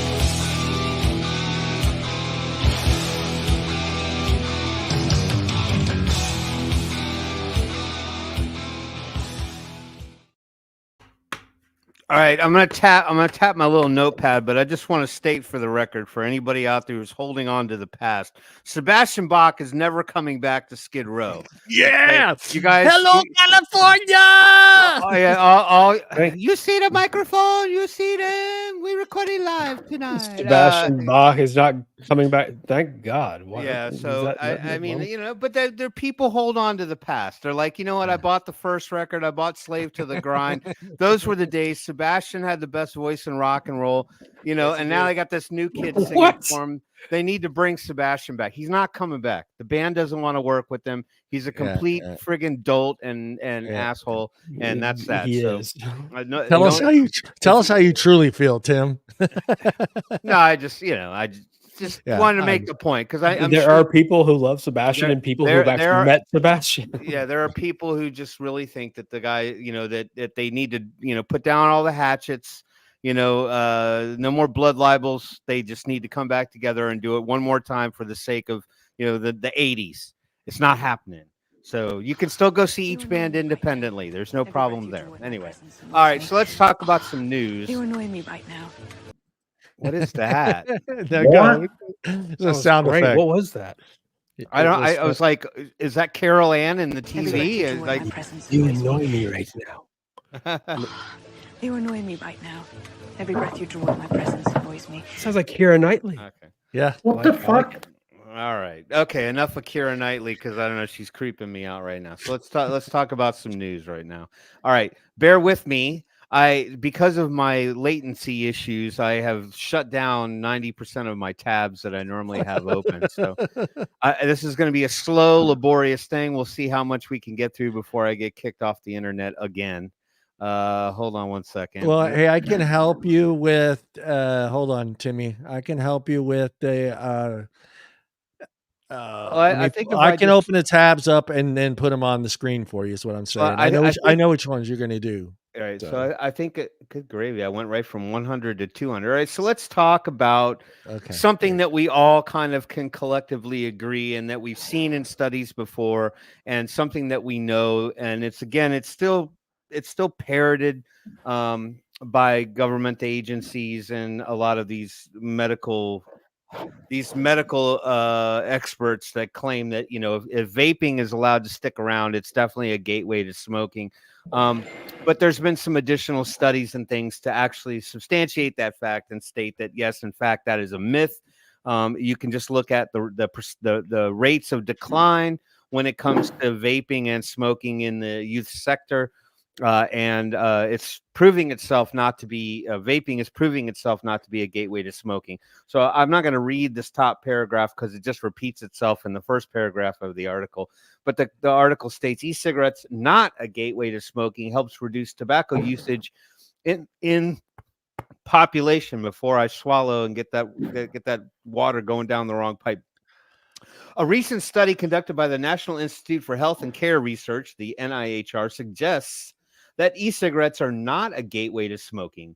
In another survey, the U.S. Center for Disease Control and Prevention, or the CDC as we normally refer to them, and the U.S. Food and Drug Administration revealed that e-cigarette usage among high school students in the U.S. has fallen from 14% in 2022 to 10% in 2023, while the youth smoking rates are at an all-time low of 1.6%. So, I mean, if they want to even finagle the numbers, they want to twerk them. That's what everybody does nowadays, twerk. They want to tweak them in their advantage to try to, you know, continue to prop up the whole youth epidemic. And the numbers really sort of speak for themselves. There is a consistent decline in the youth rates across both spectrums, both quantified tobacco products. The stagnant smoking rates in the U.S. are not in line with the theory that ENDS, electronic nicotine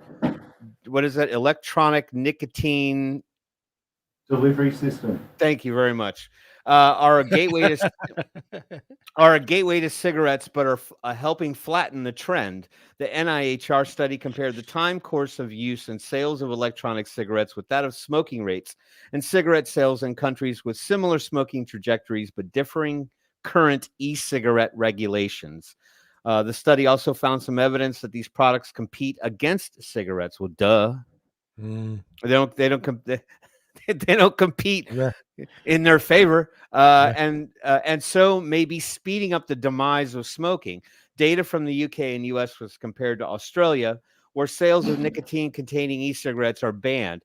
The decline in smokers in Australia has been slower than in the UK and slower than in both the UK and US among young people. The fall in cigarette sales has also accelerated faster in the UK than in Australia. So as we talked about Sam's plight and the regulations in Australia, there certainly must be some people waiting in the wings to look at the results of what's going to happen with these particular approaches to prohibition and this prescription model and all that.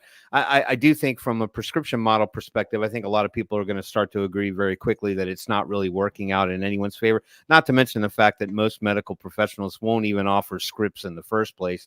But with that said, I think that we're going to start looking around and seeing countries, particular demographics where smoking rates are going to start to, if not stay exactly the same, but probably increase with the lack of availability of vaping products. And I think that that's a very concerning issue. I think that the governments are going to have to take a look at that, because they try to tout, cigarettes are bad for you, you shouldn't smoke, use our NRTs, all this other stuff. But I think a lot of critics will start taking a look and start measuring them. I know Lindsay Stroud probably will. Lindsay Stroud will probably put together some fantastic numbers with regard to the trends in countries where the regulations are far more strict, even in our own particular country. In another survey by the CDC and FDA called National Youth Tobacco Survey NYTS 2023, it was found that e-cigarette use among U.S. high school students dropped significantly to 10% this year from 14% in 2022, and the cigarette use among youth are at an all-time low. The survey further revealed that about 10% about 10% students surveyed reported using a tobacco product during 2022-2023. Overall, current tobacco use dropped among high school students from 16.5% to 12.6%.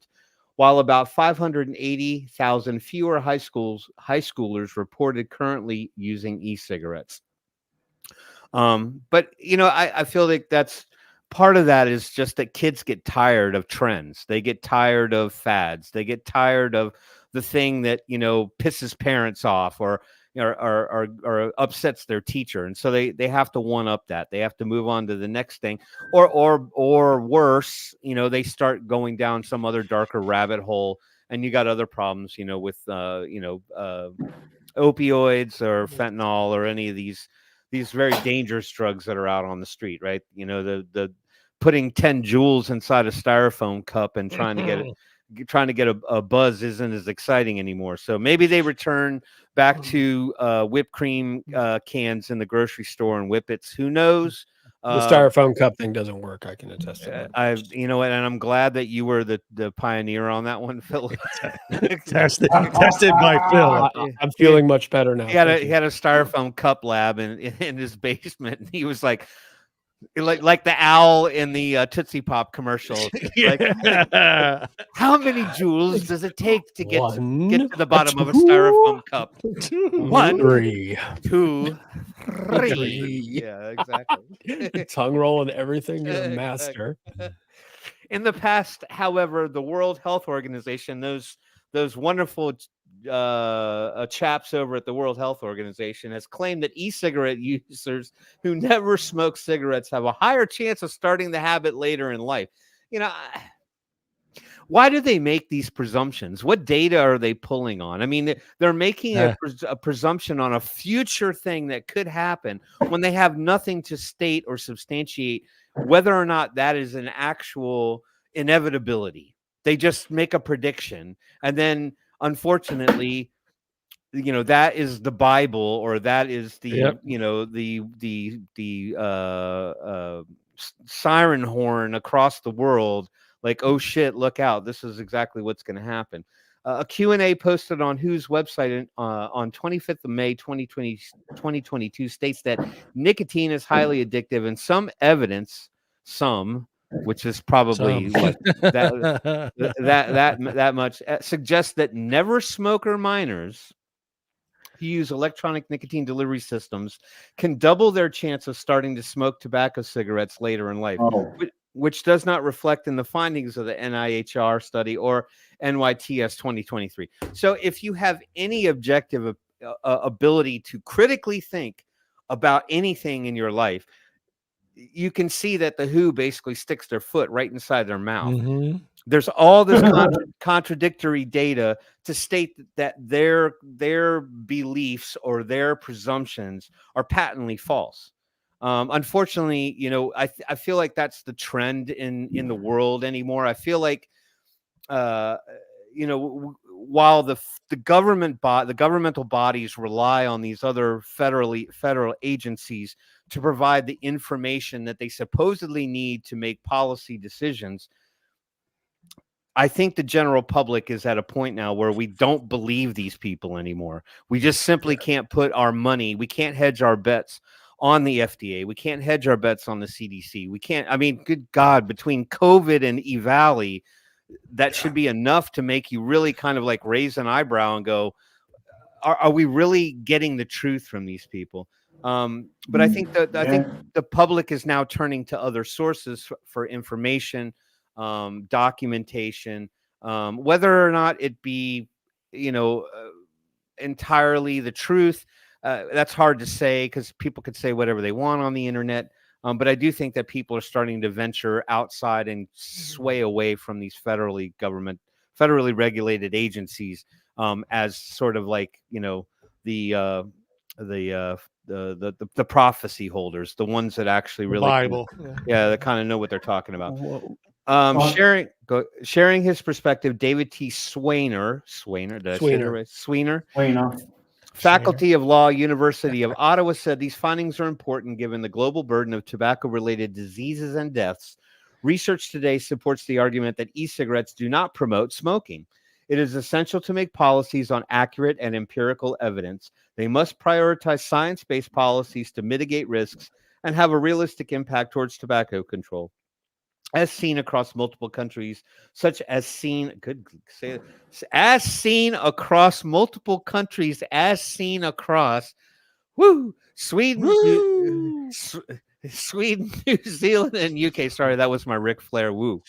And then it finally ends with stating that India, with over 100 million smokers and the second highest cancer burden in Asia, must identify the gaps in the present tobacco control policy and take inspiration from global economies who have not only controlled the harm from tobacco, but reduced their spending on non-communicable diseases over the years. That was not the result of a non-communicable disease. That was just a cough. So anyway, opinions on that one. I mean, I don't think it's any shocker that more people are coming forward and stating that vaping is not a gateway to smoking. I've got a question for all of you. Do you think Australia is going to be the poster child when COP10 rolls around next month?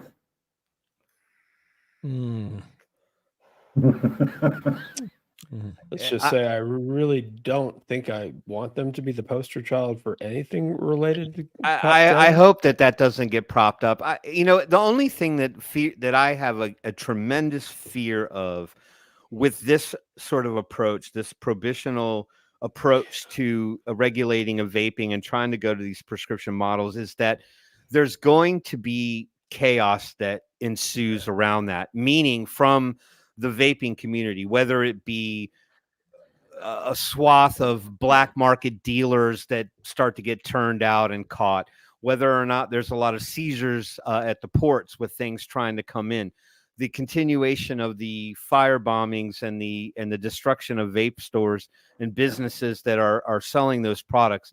And I feel like these politicians are going to try to twist that in their favor to the point where they're saying, you can see clearly that it's not so much about the fact that our policies are meaningful and working, but now you see how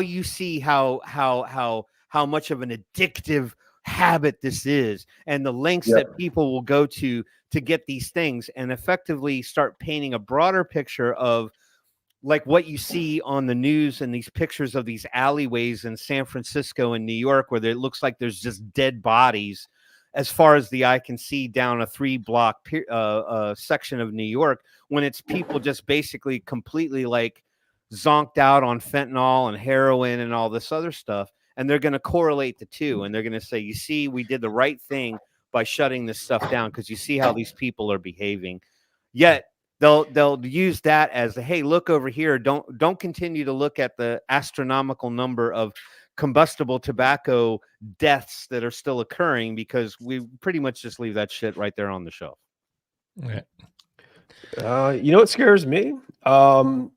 Is that vaping products will become prohibited and banned to the point where we'll see youth smoking numbers start to rise again. And then someone somewhere will finally have their opportunity to say, see, we were right about that gateway all along. Yeah. Assuming, but it's just there are so many different ways in which I choose not to pay attention to these things, because in Texas, for example, they now are trying out a new system of punishment in high schools where kids who are literally just caught with a vape are, I believe, first offense sent to a period where they have to attend secondary school or alternative schools. And guess what? That is a fairly, there's a pretty strong correlation between kids who attend secondary school and kids who go on later in life to commit crimes, sometimes serious crimes. You don't think that eventually that policy of sending kids who vape, for the love of Christ, vape to secondary school might not come back to us many years from now, at where you have kids who are going to prison for crimes, and they'll say, well, it was the vaping. Yeah. I mean, it's a horrifying cycle of what caused this, and it's just ridiculous. This has gotten completely out of hand. The fact that the WHO has the gumption to say vaping is no better than cigarettes on Twitter. Let's just say you mentioned that you can say anything you want on the internet. Well, I beg to differ. Harvard Health can attest to the fact that you can say anything you want. There might be repercussions that you aren't necessarily prepared to deal with. Now, that said, the WHO, what is most at my core, what troubles me the most are these how shall I say this? Okay, these incredibly prestigious global health agencies, the WHO, whose mandate is to promote health and safety while protecting more vulnerable populations. If you didn't know that, telling pretty much the world via Twitter that vaping is no safer than smoking cigarettes. It's not so much that they can be so brazenly, blatantly wrong and spread such absurd misinformation about something that can help smokers stop dying. It's the fact that this is a public health organization that the world actually needs, that is willing to go ahead and gamble away its credibility on something so clearly absurdly inaccurate. Yeah, that is what troubles me. Every single instance where we have the WHO or the FDA or the CDC throw out something verifiably inaccurate about vaping, that is a notch, off their belt that they really are going to need someday. Because they're not wrong about everything, and they really need to remember that you get a few things really wrong, or if you have an ideological problem with something and that is guiding your messaging, you need to think about everyone and everything you say as being equally important, and how that is going to either boost your public, your credibility with the public you serve, or diminish it. And that's what worries me. Tim, give me give us that CASAA. I was just so there's a couple that are out there, so I thought we'd talk about this one. This is something almost, I feel like it echoes a little bit about what Nick was talking about when he was on the show last week. So this particular call to action is Virginia Stop the Joe Camel Protection Act. So I'm going to read a little bit of it. This is Bill SB 550. There was two bills mixed in with this one, and I know John wanted to talk about this one. But a bill SB 550, known to advocates as PMTA registry, exactly what Nick was talking about last week. Legislation is moving through hearings in the Senate. A substitute bill that still contains a PMTA registry provision was adopted and reported out of the S-Commerce and Labor Committee, SB 550 is now heading to the Senate Committee on Finance and Appropriations. No hearing is scheduled yet. If enacted, this law would effectively ban all vaping products that have not been granted marketing orders through FDA's arbitrary and capricious authorization process and make the state of Virginia an enforcement arm of the Food and Drug Administration, empowering state authorities to enforce the disastrous federal anti-vaping regulations. This would put hundreds of independent vape shops out of business, hundreds of workers out of jobs, and thousands of Virginians at risk of returning to smoking or delaying attempts at quitting. Please take a minute to send an email to your lawmakers urging them to oppose SB 550. So here's another one. Whether you live in Virginia or not, I'm pretty sure that it'll still allow you to push information through. It's the same exercise like all the CASAA calls to actions. You just populate your personal information in there. And then, of course, they give you their sort of canned response that you can send out. But I think that these are perfect opportunities to share your story, right? To actually say what you really feel and what you really think. I do think that the canned response is ample. I think they're great responses that are crafted by CASAA, but I do think that it's the personal stories that probably matter a little bit more. And so they understand and see your frustrations or your thoughts on the matter as to these egregious steps that they're taking. I mean, they just chip away at the stone and chip away at the stone and chip away at the stone. So you can go in here if you're unclear on these bills. They're a little sometimes winded and difficult they're in lawyer speak much of the time. So it can be hard to kind of pull out exactly what they clearly mean or define. But I think you can get the idea just based on the cliff noted description of exactly what the outcome of the passing of this bill would potentially mean. So it's not only Nick. It's not only Nick. It's Virginia now too. My former state. Answer him in the chat, Paul, if you can. Yeah, but I'm not paying $185, Pippa. I refuse to do that.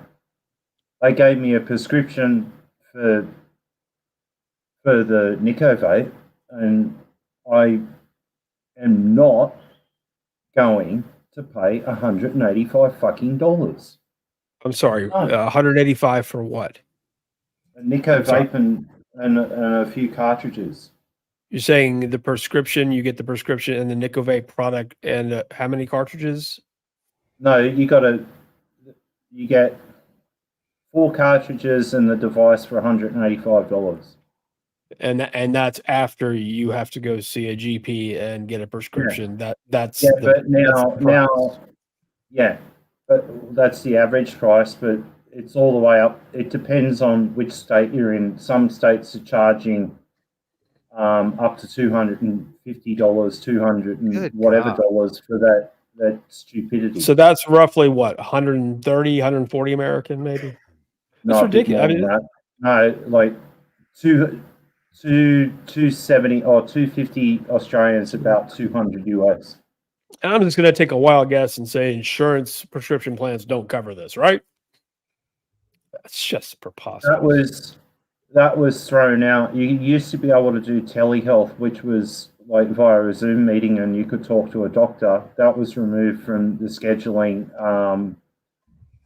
December 31, like right before all of this was coming in. So they planned all of this in the background, that you couldn't do that. But a lot of the doctors are now not willing to hand out prescriptions. The first 2 doctors, one of my doctors that I used to get my script from, he said, well, you've had X amount of scripts now for liquid nicotine. I think it's now time for you to try Chantix or Zyban. And I just looked at him and I said, dude, go back through my file. I was on Chantix years ago, and I ended up in the loony bin for 7 days. Go fuck yourself, and I walked out. But Paul, I want to understand this. This Nico vape device, that is the only device that I'm aware of that is available for those that require a prescription. No, the other one that you can get, and this is the hilarity of the whole thing. The other one that you can get here on prescription is Vive, which is owned by PMI, which is now being sold through pharmacies. I can't understand any of this shit.